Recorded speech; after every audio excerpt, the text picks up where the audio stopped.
Let's face it, AI has gotten a pretty bad rap in the media and pop culture. Just think of Terminator, Blade Runner, or Ex Machina. But I think it's time that we give AI a fair shake. Welcome to Practical AI, the Capacity for Good, where we speak with some of the brightest minds in the industry about the exciting intersection of AI automation, customer support, and customer experience, and how we can use the latest and greatest technology to help teams do their best work. Well, hello, my name is James Deal. Welcome to the podcast Practical AI, the Capacity for Good, where we sit at the intersection of AI, automation, and experience and seek to uncover actionable insights for those looking to improve their customer and employee experiences. Joining me today is Michael Hunigan, VP of Product AI at Capacity, an AI native support automation platform.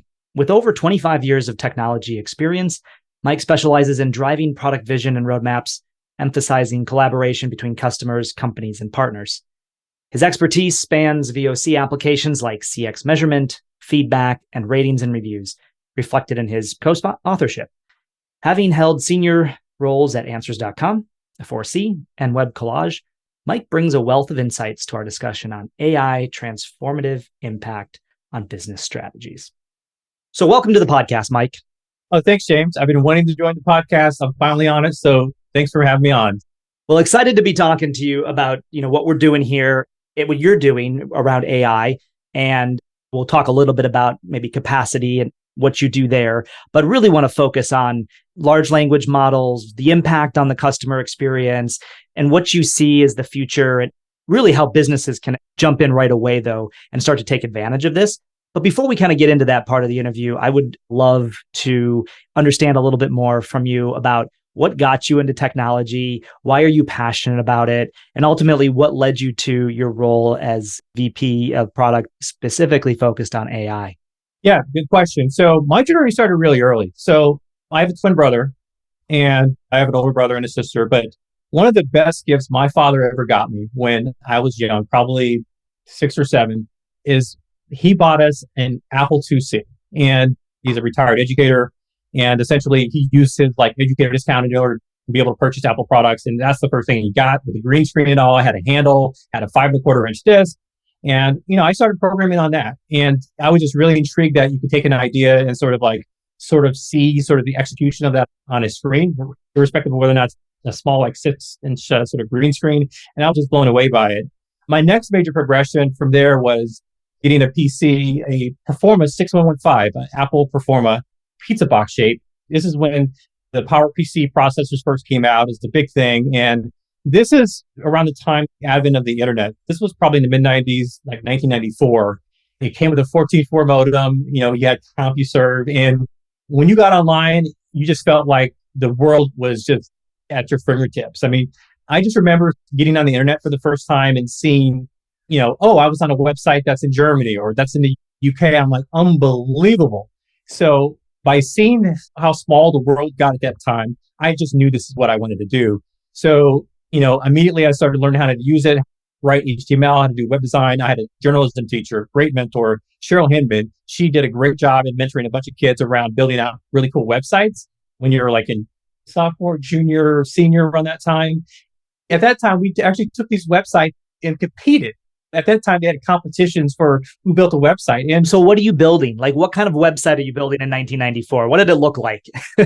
Oh, man, you're taking me back to the old school. So one of the websites, the first big website that I did, I had a couple of teammates. I think his name was Tim McCarthy, I think was his name, is we built a competitive website around Team Court. It was a program that was instituted locally in my hometown of Galesburg, Illinois, where teams were judged by their peers. And they found using that program, it helped decrease overall recidivism. So teens, if you were judged by another kid your same age, the chance of you doing that same crime over again or stealing or whatever, or delinquency, would be a lot lower if your peers judged you. And what was cool was this program, sort of flourished with the help of our website. So our goal was to get this program instituted in multiple communities around the United States. And we entered this into a competition called ThinkQuest. And as a result, I think we got like second or third, but either way, I got a $12,000 scholarship out of it. So I used that cash money against, at that time, you could buy your entire like semester's worth of books, but today you can just buy like maybe a semester's worth of books with that kind of money. But it was a lot of fun. And that really sort of got me involved in doing web design, web development. I started with Photoshop 3.5 and, that sort of wonder of like what's possible sort of really led me into AIs because just using tools like this could really help augment, the potential of like humans in general. So specifically, you're in product management. Why product management? Why not development? What was your degree? And I guess, how did you end up in this product management area? Well, I'm not smart enough to to be an engineer. So that was the first thing. But I love, so the thing is with product management, if I can step back a minute, I started a company in the mid 2000s. I sold furniture online, e-commerce, and sold area rugs. I had a little mini area rug store in Maplewood, Missouri. And I just loved being on all parts of the business where I could be in sales, I could be in marketing, I could be in development, design, just being part of that overall sort of workflow to be able to deliver a product or service is just my thing. I just like having my hands on quite a few things and, to really keep me interested.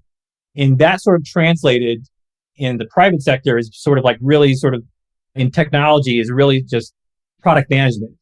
That's what product managers do. Product managers are, even though they don't have necessarily tons of direct reports, they indirectly work with individual specialized teams to be able to deliver a product or service. And that's sort of like really attracted me. So my first real product management job, this was after I started my startup, but I was in like 2010. I was doing, just basic design and UX work. I really thought UX is where I was going to spend the rest of my time working inside of private companies.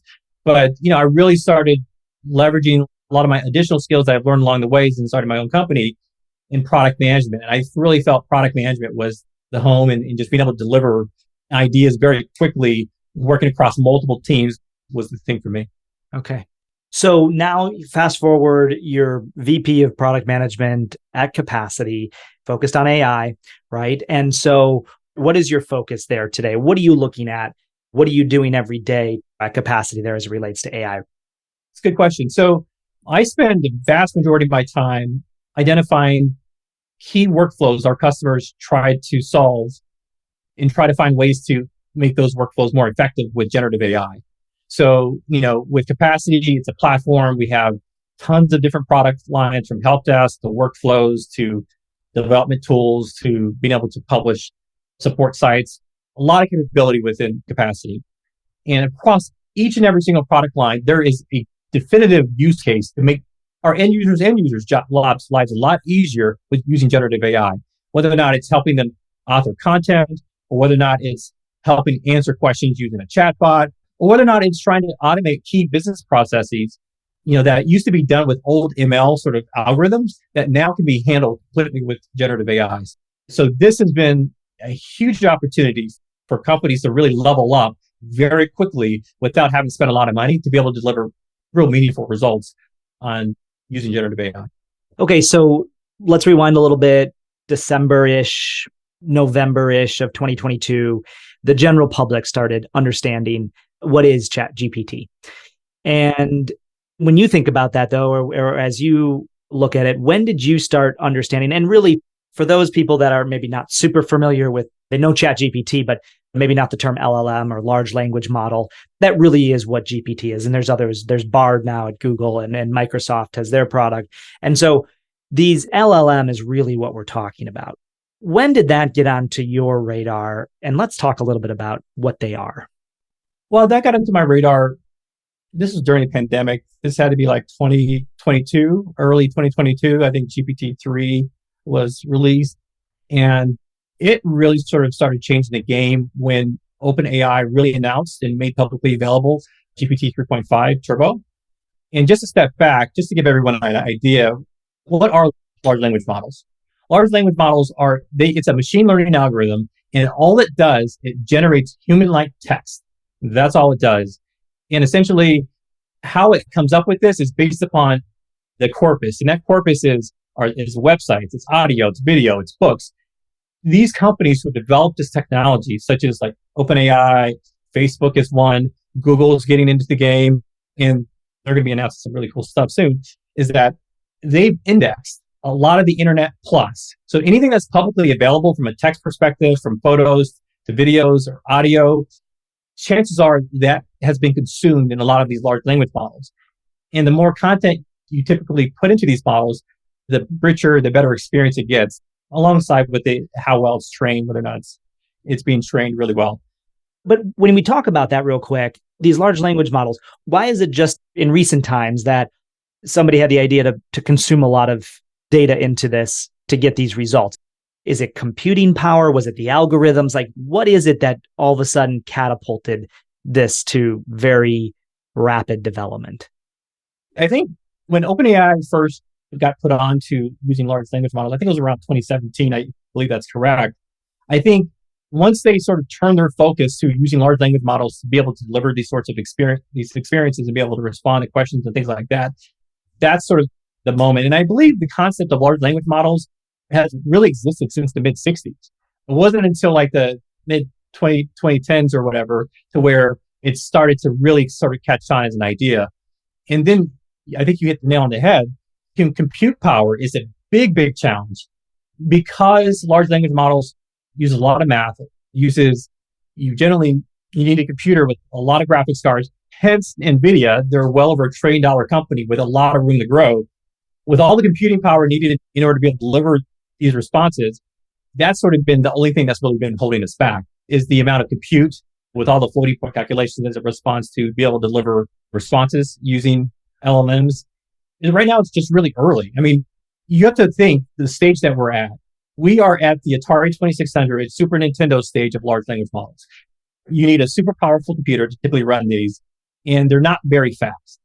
And it's going to take us a while to get to PlayStation 4, PlayStation 5, and to be able to run, these models on your watch. But that is the next step. Is I guarantee that in the next 3 to 4 years, large language models are going to be running natively on all of the devices that are around you, whether or not it's your television, whether or not it's your watch, your phone, all going to be running locally on your phone or on these devices in order to be able to deliver the same sort of human generated like text.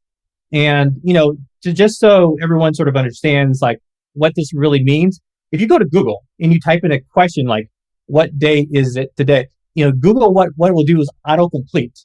It will autocomplete what you're trying to ask. And that's essentially how large language models work. It's basically it's making a prediction on what your next word and several words are going to be. And then it sort of gives you a result from there. But it's essentially, at its most basic form, it's just a machine learning algorithm. And all it's there to do is to generate text based upon a prediction algorithm. So it's really simple when we think about it, right? It's all text-based. It's consuming text and it's putting the text together in a human language form that sounds conversational, that sounds like something a human would create. So does this eliminate Google's search engines? I mean, are search engines gone then because you just ask a question and it answers it for you? That's a great question. That's yet to be determined. But I have to say personally, my usage of using search engines like Google to be able to find things or asking questions has almost went to near zero.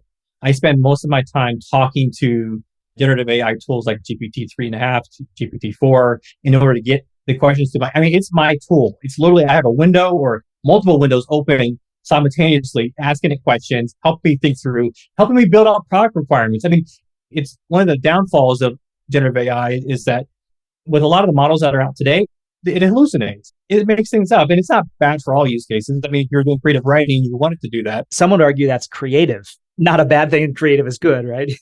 That's absolutely right. But when you have a set of fixed constraints, let's say, you have the answer to a question on this page of the book, you don't want the AI to sort of go outside of the bounds of that to start making up facts on its own. So it has pros and cons. The big challenge is identifying, making sure that in your work, you find the right model that works best for your use case. So it's going to be important that if you're working with large language models, you define exactly what your use case is very early on, so your expectations are aligned. So if you're working, and you're using a chatbot in a very commercial way, you don't want it to hallucinate. You don't want it to make up facts. You don't want it to tell your customer your package is coming in 2032 when it's actually coming tomorrow, right? So you want to make sure that you use it appropriately. But for authors, I mean, if you're an author today, like this is your tool. I don't know why you're not writing 10 books, a year with this capability, but you can really get the creative juices going with this at your side. Matter of fact, my sister-in-law, she's interested in writing a novel. And she was like, I don't even know how to get started. I just have the basis of an idea. So I showed her GPT 3.5 and she was like, whoa, it started generating a book. It started generating the chapters and defining out and breaking her book into manageable pieces. And she says she's actually continue on with the work of that. So I think depending upon the use case, you really need to dig into it. And another thing I got to say is, for use cases that you're wanting to deliver fact-based information, you're really going to want to get into a model that's very steerable. So for example, one of the models that I really like using quite a bit in my day-to-day is GPT-4. It is just so accurate, it's so good, and it's just very steerable. It's like I can tell it what to do, and it does exactly that a lot of the times. But if I use some of the older models, like let's say it's Da Vinci or whether or not it's GPT 3.5, even though they're really good overall, but for the type of work that requires facts and sticking to the facts, it tends to hallucinate a little bit more.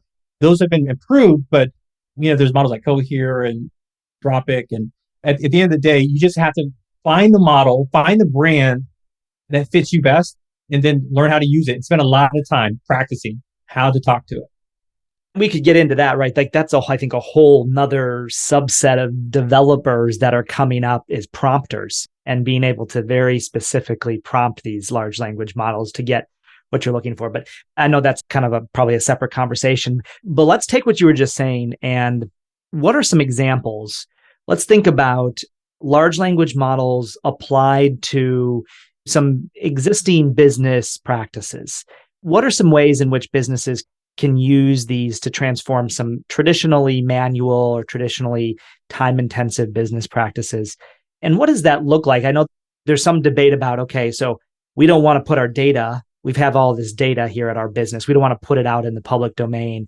We want it to be safe. We want to utilize the power of these LLMs on our data. Talk a little bit about that.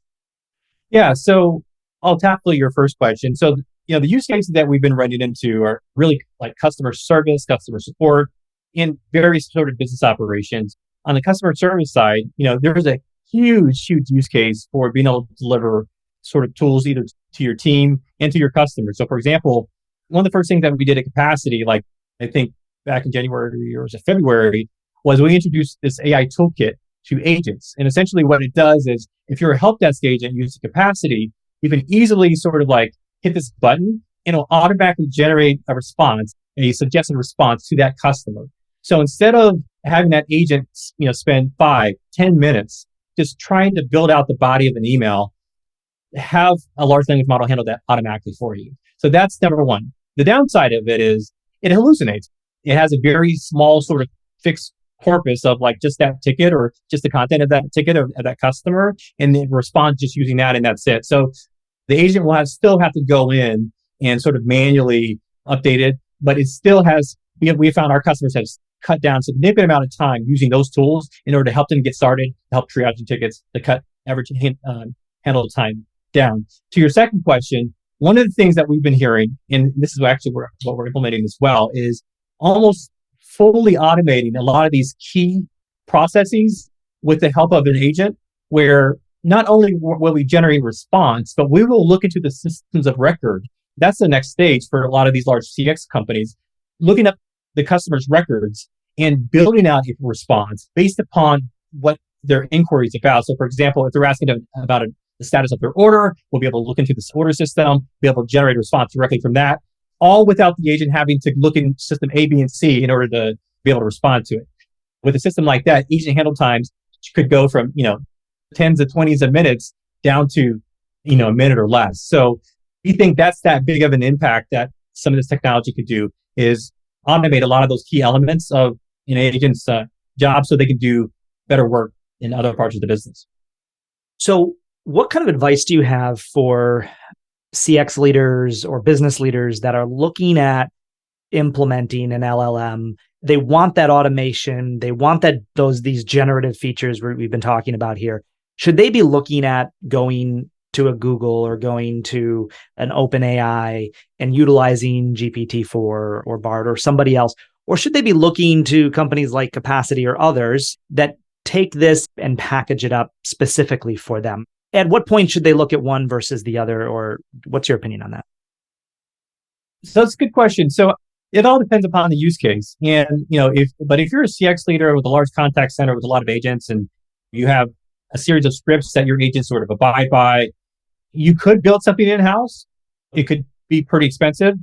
As far as the idea of even a large company sort of just going out and saying, hey, I'm going to build my own large language model, that's probably not going to be a thing. You really need a lot of content and a lot of resources in order to be able to do that.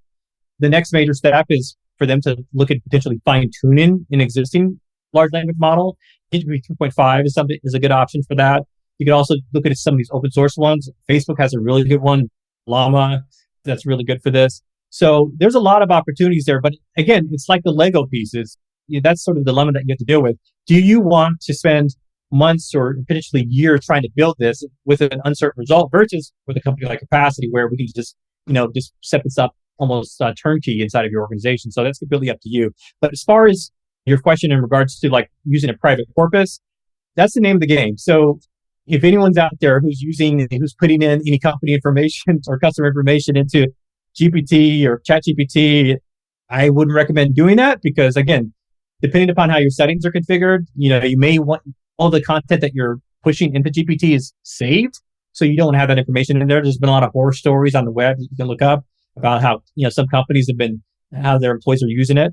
My recommendation is to always use a provider that has the same. So if you're a company out there, one of the things I recommend is making sure you work with a provider that values the security of your data just like you do. And the last thing you want to see happen is your data out there in the wild, and it's just a nightmare waiting to happen. So you should definitely work with a company like Capacity to ensure that if you are using large language models, you're using it in a very secure fashion. Okay, so let's talk about ethics around AI and large language models. Have you seen any use cases that you would warn companies about as it relates to the ethics of using this, or anything that they should steer clear of or be aware of with regards to generative AI and LLMs? Yeah, so I think this is really relevant for the sort of the HR folks in the world. So there's a lot of great use cases that can be solved using large language models in HR. And one of those would be like vetting resumes and things like that. And one of the key things you could do which is completely on the bad side, is you could discriminate based upon certain criteria that's located in the resumes. So from an ethical perspective, I would highly recommend steering clear of trying to use or create any rules inside of your workflows that, sort of look at the candidates in a certain way, look at the facts of how good that candidate is and ensure that their resume sort of aligns with the job description that you have out there. But definitely steer clear of anything that says, gender, sex, sexual identity, or so on and so forth. That's just bad news waiting to happen. So, the LLMs will do anything you ask it to do. So it's important that you use it in a highly ethical manner. And we don't do anything for our customers or help any customers, institute any rules in regards to that when we set up their workflows. But that is definitely a possibility. And there's really no way around it from what I found. There's really no way around it. I mean, again, whatever you input into it is what you're going to get out of it. So if you only want candidates who have really cool gray shirts or black shirts, it will only deliver you candidates that have that sort of criteria. So it's important that, you set these up, institute these in a very ethical manner, and you'll be cool from there. Good advice. So some things to avoid right there, but let's think, okay, I'm looking for some competitive advantages here. So from your perspective as a product leader, what could businesses be thinking about around competitive advantages of using AI, generative AI, and LLMs? Well, good question. I think it starts with first identifying the workflows that you're looking to automate, whether or not it's a workflow that runs on the customer side, inside of your chatbot, or whether or not it runs on the back end of your business. But there's a lot of green space for our individual companies to innovate. I mean, do you have types of workflows that you recommend that somebody look at initially? Like what type of a workflow maybe? Well, I just brought it up. HR operations. One of the key workflows would be like for your internal support employees, you could set up a workflow to answer all of your employees' questions just using your internal sort of HR documents. That is something that could be just automated just like that, right? Instead of your HR team building these questions in, like, how much time or how much PTO do I have off? Or, I need to take this date off or that date off. Instead of having that go through a human being, completely automate that. That will give your team some more bandwidth to be able to innovate on other things. But if you're a product leader, I would definitely write down a list of your top 5 workflows, whether or not it's HR, whether or not it's customer support, whether or not it's sales or marketing. Identify what those workflows are, and then work backwards from there. Figure out where's the data that I need to use in that workflow, and then sort of tie all those things together with large language models. One popular system that's open source is LangChain. That is an open source system that ties together large language models along with, and it has a whole bunch of other connectors that will connect to your data. That's a great system to use if you're really good at engineering and you have a really good enterprise grade engineering stack capacity. We also can do this with our workflows tool, but write down what are the workflows that need to be automated. 2, make sure you get the data. You can't do AI on data you don't have. So you have to get the data. And then 3, get a tool to tie all those things together. And then you're going to be on your way. Great advice. Appreciate that. So let's jump forward. Let's think future. What types of developments do you anticipate in the realm of LLMs? What do you see coming next? I mean, we talked a little bit about that on the front end. Does search go away? But what's some of the trends that you think we will see with LLMs in the next 18 to 24 months, say? Well, as I said earlier, I think that, LLMs have a very small memory window. GPT-4 has a memory window of 8,000 tokens. What does that mean? What's a memory window? Well, memory window is how much text it can consume. And I believe a token is around 1.5. It's plus or minus, a token could be 1 or 1.5 words, but that is your limitation. So let's say, for example, you had a large book and the only thing you could ask GPT is the first 5 pages or first 10 pages of that book, and that's it. And outside of that, it won't be able to consume it or make decisions on it. It only will be able to consume what you've passed into it. So because of that limitation, I think memory windows will get larger and larger. So you will be able to create much more grand prompts to deliver you larger pieces of content back, because right now you're limited to how much content it can deliver back to you. So for example, I can't just type in, write me a book, and it will write me a 100-page book. It just won't do that. It does not have enough memory. But I do see that memory window increasing as memory chips get faster, computer chips get faster, graphics chips get faster. And I think that will increase. That's number one. But as far as the normal day-to-day, I think fine tuning is going to be the next big thing. And that will probably be a big thing going into next year. But what will happen is with customers who have a large corpus of fixed data that will never change. So for example, what is your street address? What are your hours? What were your financial results for 2022, 2023, so on and so forth? Those results are set in stone. It will be hugely beneficial if you automatically had the stuff preloaded or pre-trained inside of an existing LLM. And that way, it won't eat up the memory window that you're limited to today. So for example, if you're wanting to be able to reference old legacy data about your company that your company has stored, instead of having to use retrieval augmented generation where you pre-send that data into the large language model, you'll be able to just ask it and you'll be able to automatically extract it. They'll be able to build an answer off of that stuff that you've already pre-trained it on. So ultimately, it will lead to a better experience and it'll be a lot faster, but it'll take us a little bit to get there. I mean, there's only so much compute that's out there. There's no data warehouses and these server rooms can only be set up so fast. And right now, that's the biggest limitation with how fast this technology can move is based upon how much available compute is out there to be able to deliver on these sorts of solutions. Okay, so you're VP of product, you're thinking about your roadmap. What are some of the exciting things you're thinking about that are a little bit off in the future for your company, for capacity, and what you guys are trying to do? What are some of the exciting things that you think businesses would be thrilled to hear could be coming to them soon? Oh, quite a few. One of the things that I'm most interested in is this thing that we tentatively have called agent autopilot, where we found that a vast majority, around 80% of all of the sort of communication that comes into our platform comes in via email. And we have a bot that handles automation just fine, but our email channel is still pretty weak. So one of the things that we're going to be deploying very soon is something called Agent Autopilot. And the idea here is for any inbound email that comes in to our system, we will be able to automatically answer on the agent's behalf. We'll have two settings. You'll be able to say, hey, do you want this to automatically go to your customer? Okay. If you don't, that's okay.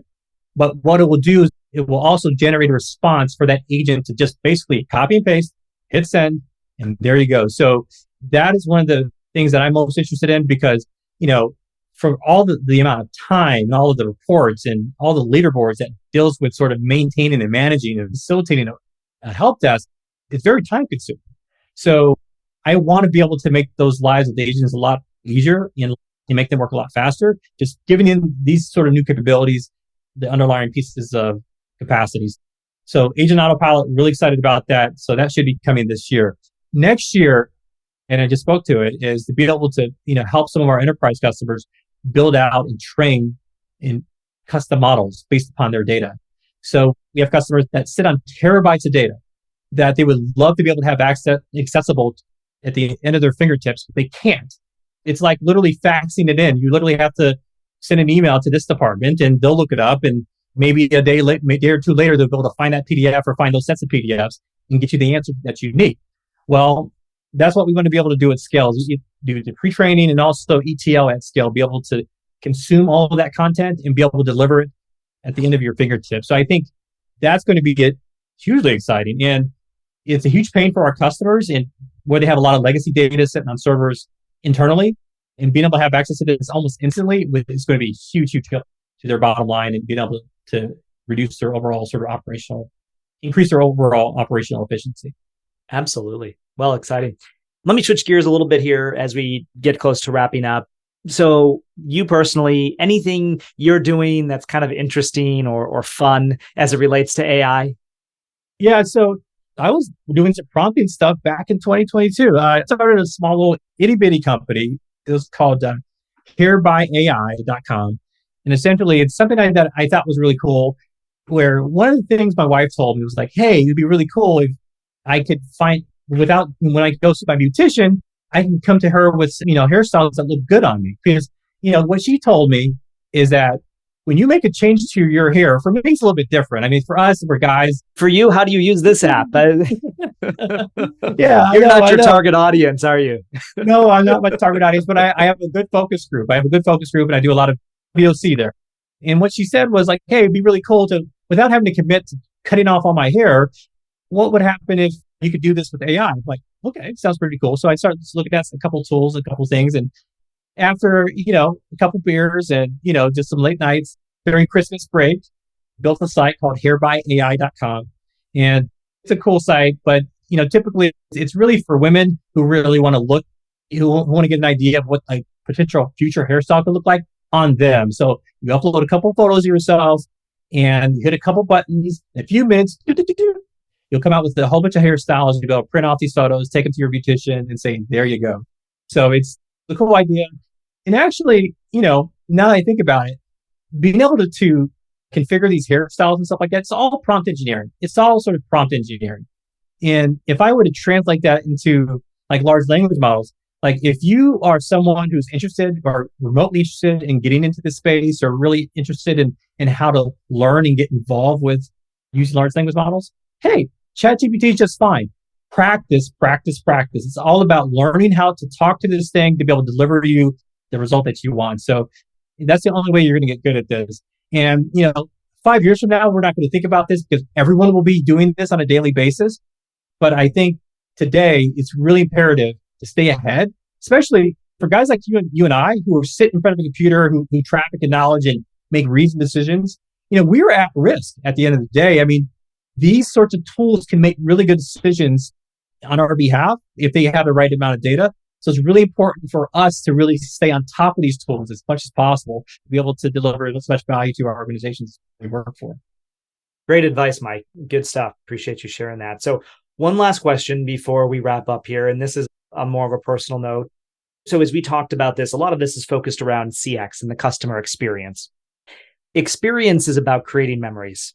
You create a memory that's a good experience. If it's a good experience, people come back. If it's a bad experience, at least if you're a business, you might know how many people are having bad experiences. You can address it. Chances are, if you have a bad experience, you might offer a negative review. But nonetheless, a memory is typically created out of experiences. And so when we think about experiences and memory, if you're looking to create positive and reinforce positive experiences, it's about creating memories. And so I love to ask, if you were to create an experience for yourself or your family that would create a memory, what would that look like? Maybe it's something you do regularly. Maybe it's something you want to do someday. What is that for you right now? And what does that look like? That's a good question. One thing that my family and I love to do is just travel. I am fanatical about tracking flight prices. And whenever... Do you use AI to do this? Actually, not yet, but actually, now I think about it, I probably should build out a tool, which I can't. I think we could build out a tool that does this, but I'll leave this to the kayaks of the world. But sure. There is AI already being used, right? In Kayak, Google, right? 100%. They're miles ahead. But I got to say, with us, we love to travel. And, I keep my flight tracker on. And whenever I see a good deal, I jump right on it. If I see a good deal going to Des Moines, Iowa, there we go. So I love to just get out with my family, build those experiences out because, my kids are young. And every time we get to go out, with them out on a plane or whether it's, going out to, sightseeing or whatever at these different places, they build really good, cool memories for myself and for my kids. So for me, building out great experiences starts with travel. It's just seeing different things, meeting different people, and eating really good food. That's another good thing. Finding out the good food that's out there. So getting on a plane, checking out those travel deals, and enjoying life. I love it. I can relate. Very similar interest there in creating memories through travel. But cool. Thanks for sharing that. And again, thanks for joining me on the podcast today. Very insightful. Appreciate the really practical application of using LLMs and using generative AI in the business application that so many CX leaders are facing today. And love just some of the practical, the in-depth stuff that you brought up too, as we kind of unpacked LLMs a little bit for the average person. So appreciate the help with that. All right. Thanks for having me. Absolutely. Cheers. Practical AI, the capacity for good, is brought to you by Capacity, an automated help desk, knowledge base, and customer experience platform. Be sure to subscribe, rate, and review us on Apple Podcasts, Spotify, and Google Podcasts, or anywhere else podcasts are found, and click follow so you don't miss out on any future episodes. And if you would like to improve your customer experience and internal operations, head over to capacity.com and get started for free. On behalf of the whole team, thanks for listening.